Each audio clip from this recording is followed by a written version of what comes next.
Hello everyone, I am Mansimrat Singh Sambi of class 9th A.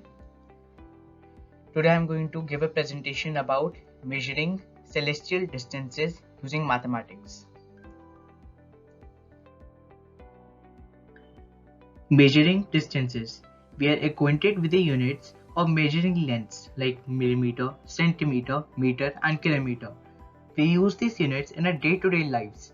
We measure a grain of rice in millimeter. We measure the waist size of a pair of trousers in centimeter. Meter is used in measuring the racing tracks. Kilometer is used to measure large distances like distances between cities like Delhi and Agra.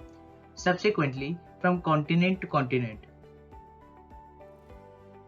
Measuring large distances. We can measure large distances in kilometer, but what about distances on the celestial level? We cannot measure them in kilometer because then we will have to keep on adding a lot of zeros. That is why we use light years to measure celestial distances like distances between stars, etc. Now let's find out the value or the distance of a light year.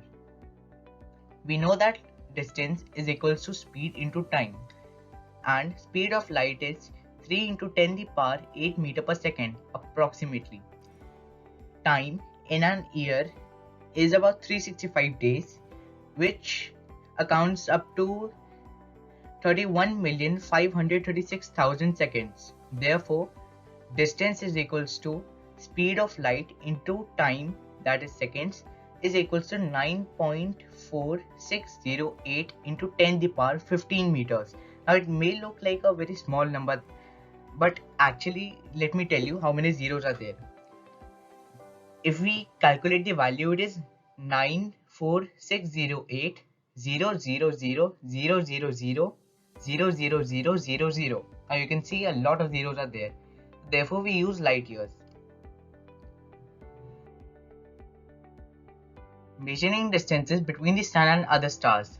To measure distances between stars, we do not extend a big scale from the sun to the star. We use the parallax method.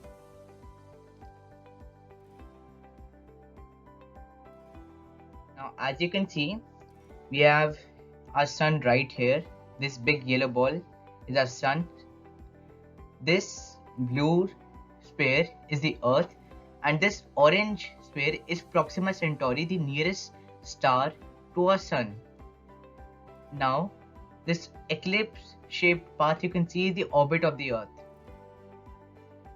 Now, if we have to measure the distance between sun and Proxima Centauri, our nearest star from the sun, how will we measure it?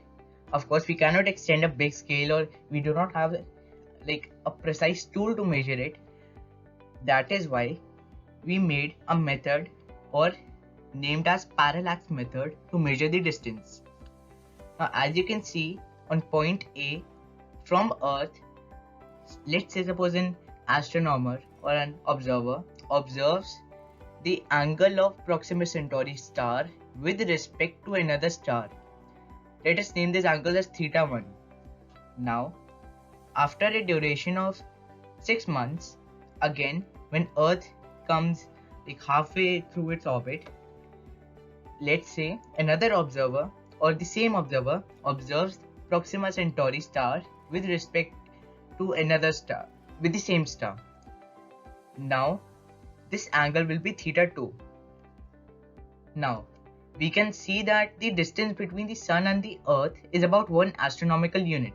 Therefore, the base of this triangle, you can see triangle PAB, the base of the triangle is 2 astronomical units. Now, the distance we do not know, we have to find that, and that is where trigonometry comes. Now, as you can see, theta1 and theta2. So, theta1 plus theta2 is equal to theta, this angle. It makes up a whole. B is the base, D is the distance between Sun and Proxima Centauri. Now, let's find out the value of D. Theta, that is this angle, this red angle you can see, is equals to B divided by AP.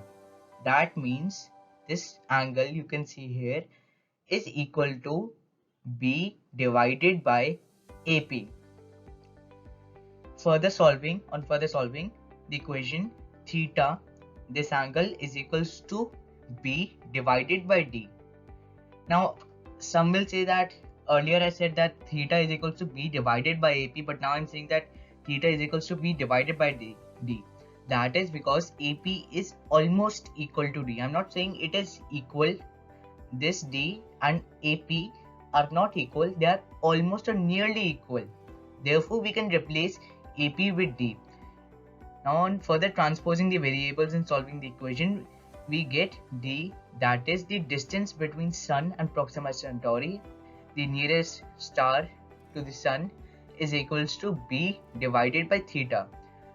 Now, by just seeing the angle and the base of the triangle, or like astronomical units, we can calculate how far a star is. You can see it here also. We must divide B by theta. We must divide B by theta to obtain the distance between Sun and the nearest star, Proxima Centauri. Gaia is a European Space Agency space telescope that maps the positions of more than 1 billion stars to the highest precision yet of any mission. The data not only plots the position of the stars but also helps astronomers understand stellar evolution and history. It was launched in 2013 and is expected to work till 2022.